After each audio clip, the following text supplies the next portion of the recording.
ஹாலிவுட்ல movies, music, politics இல்லாம ஒரு குடும்பம் மட்டுமே உலகம் பேசுற அளவுக்கு புகழ் பெற்றிருக்கு.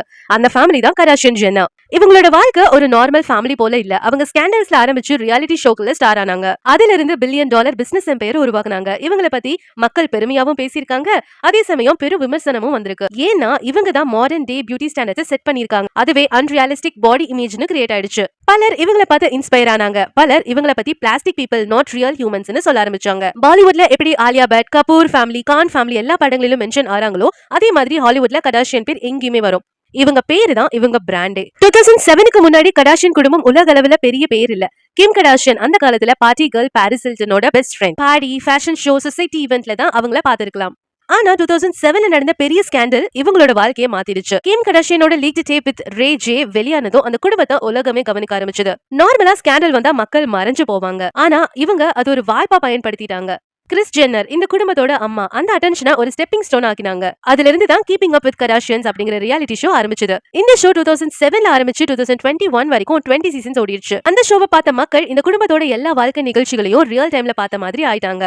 அவங்களோட fights, love stories, marriages, divorces, luxury life style எல்லாமே கேமராக்கு முன்னாடி நடந்தது. அந்த ஷோ தான் கடாஷியனை ஒரு குளோபல் பாப் கல்ச்சர் ஐக்கானா மாத்திருக்கு. இந்த குடும்பத்துல ஒவ்வொருத்தருக்கும் தனித்தனி பாறை இருந்தது. கிம் கடாஷியன் தான் மெயின் ஸ்பாட்லைட்ல இருந்தவர். அவர் Skims and shape your brand உருவாக்கினாங்க. அது இன்னைக்கு $1 மில்லியன் மதிப்புள்ள எம்பையர். அவங்க SKKங்கிற ஸ்கின் கேர் லைனும் நடத்துறாங்க. கூடவே லா படிக்கிறாங்க. கிரிமினல் ஜஸ்டிஸ் ரிஃபார்ம்ல கூட வாய்ஸ் கொடுக்குறாங்க. அவங்களோட பர்சனல் லைஃப், கான்யே வெஸ்டுடன் திருமணம், டிவோர்ஸ், குழந்தைகள் எல்லாமே நியூஸ் ஹெட்லைன் ஆனது. அவங்களுடைய elder sister Kourtney Kardashian wellness மற்றும் லைஃப் ஸ்டைல் கவனம் செலுத்துறாங்க.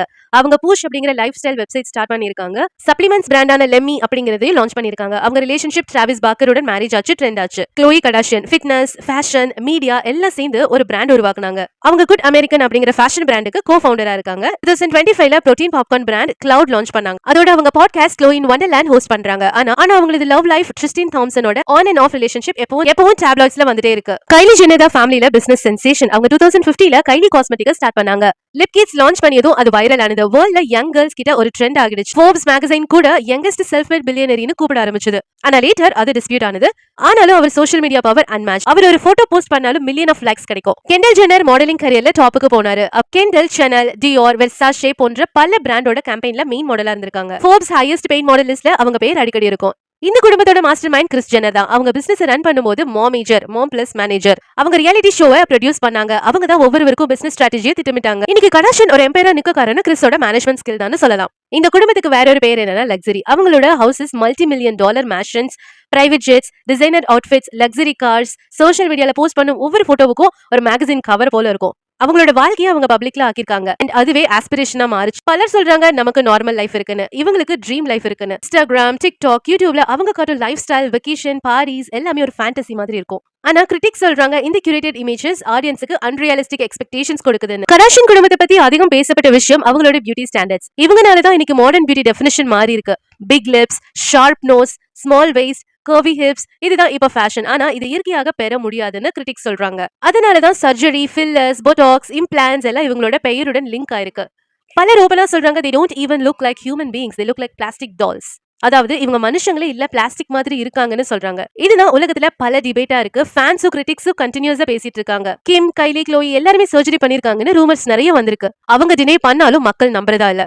சோஷியல் மீடியால கம்பேர் போட்டோஸ் வந்தது. முன்னாடி எப்படி இருந்தாங்க, இப்ப எப்படி இருக்காங்கன்னு. அதுதான் பிளாஸ்டிக் சர்ஜரி ப்ரூஃப் மாதிரி வைரல் ஆனது. இதனால ஒரு பெரிய நெகட்டிவ் இம்பாக்ட் நடந்தது. வேர்ல்ட்ல யங் கேர்ள்ஸ், டீனேஜர்ஸ் எல்லாம் இவங்களை பார்த்துதான் அழகுன்னு நினைக்க ஆரம்பிச்சாங்க. நமக்கு லிப்ஸ் பெருசா இருக்கணும், வெயிஸ்ட் ஸ்லிம்மா இருக்கணும், ஃபேஸ் ஸ்மூத் ஆகணும்னு அழுத்தம் வர ஆரம்பிச்சது.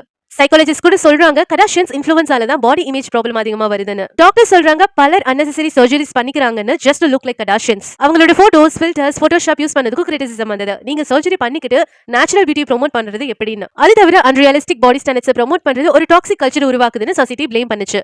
பியூட்டி ஸ்டாண்டர்ட்ஸ் தவிர இவங்களோட கான்ட்ரோவர்சிஸ்க்கு முடிவே இல்லாம போச்சு. பலர் சொல்றாங்க they are famous for being famous. இந்த ட்ரெடிஷனல் டேலண்டும் இல்லாம புகழ் பெற்றவங்கன்னு. கிம்முக்கு கிரிப்டோ ப்ரமோஷன் கேஸ் வந்தது. அதுக்காக அவங்க 1.26 மில்லியன் ஃபைன் கட்டினாங்க. ரேஜே உடனான டிஃபமேஷன் லாசூட் இன்னும் நடந்துட்டு இருக்கு. 2016ல பாரிஸ்ல நடந்த ராபரி, அதுல கிம்மோட $10 மில்லியன் களவானது. அது பெரிய செய்தியா இருந்தது. Cultural appropriation, hair styles, dresses and கல்ச்சர்ல இருந்து எடுத்துக்கொண்டது அப்படிங்கிறதுக்கான விமர்சனமும் இவங்களுக்கு வந்தது. ஃபேமிலி டிராமாஸ், டிவோர்சஸ், ஃபைட்ஸ் எல்லாமே மீடியால எப்பவுமே ஹெட்லைன்ல இருக்கும். இந்த கிரிட்டிசிசம் இருந்தாலும் ஒரு உண்மை அன்டினியபிள். கடாஷியன் தான் உலகத்துல சோஷியல் மீடியாவோட பவரை காட்டுனாங்க. அவங்க ஸ்கேண்டல ஃபேமா மாத்தினாங்க, ஃபேம பிசினஸா மாத்தினாங்க, பர்சனல் லைஃப என்டர்டெய்னா மாத்தினாங்க, பிராண்டா மாத்தினாங்க. பாலிவுட்ல கபூர் ஃபேமிலி போல ஹாலிவுட்ல கடாஷியன் ஃபேமிலி தான். அவங்களுடைய மிகப்பெரிய இம்பாக்ட் என்னன்னா ஜென்னா பியூட்டி ஸ்டாண்டர்ட்ஸ் தான். அவங்க கொண்டு வந்த ஸ்டாண்டர்டை உலகமே ஃபாலோ பண்ணுச்சு. அதுவே ஒரு டாக்ஸிக் கல்ச்சராவும் மாறியது. பிளாஸ்டிக் லுக், ஆர்டிஃபிஷியல் என்ஹான்ஸ்மெண்ட்ஸ் எல்லாமே நார்மலா சொசைட்டி அக்செப்ட் பண்ண ஆரம்பிச்சது. இதுவே இவங்களோட சக்சஸுக்கும் பிக்கஸ்ட் கான்ட்ரோவர்சிக்கும் காரணம்.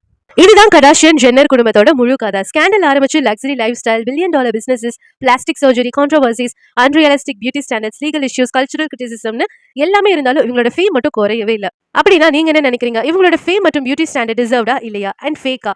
காமெண்ட்ல சொல்லுங்க. இந்த வீடியோ பிடிச்சிருந்தா லைக் பண்ணுங்க, ஷேர் பண்ணுங்க, சப்ஸ்கிரைப் பண்ணிடுங்க.